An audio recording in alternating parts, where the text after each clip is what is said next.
Saturday mornings, the manager, he'd be stood up against the window and he'd be pacing. You'd see him pace up and down. It was terrifying, terrifying. You could feel him stomping down the stairs, and when he did have a go, it was scary. When I was 15, he obliterated me. You fucking little shit, you'll never play for this football club again. Who do you think you are? You come into this club, all these players in, it's all about you. It's just aggressive, it's in your face.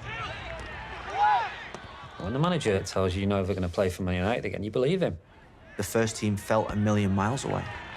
That's another level. Maybe that's not for me. I remember the coach ran my dad and said, "We're hearing stories of your son being out quite a bit. We think he's drinking too much."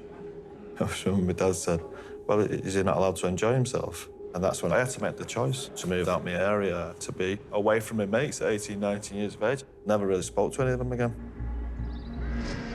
It becomes your life, it becomes you.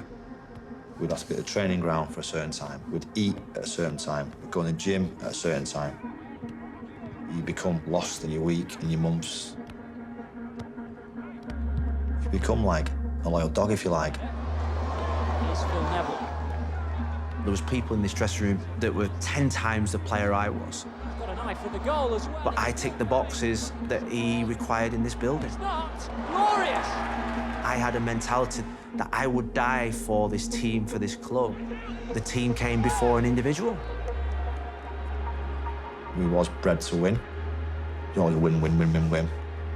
It was like it was meant to happen. It always felt that they was building for something bigger and more special. To win the European Cup, that was our destiny. And that was my dream. That was the challenge. Could you be talked about like Best Lord Charlton, Nobby Styles, Brian Kidd, Busby Babes, these greats? I felt that responsibility of that blazer, and you always feel like you're sort of stepping into their shoes, and that sort of strength of belonging to the club was massive. He used to say that to us. "What's up your face?" "Nothing." "You look a bit more lively then." You can't have a bad day if you've got that badge on.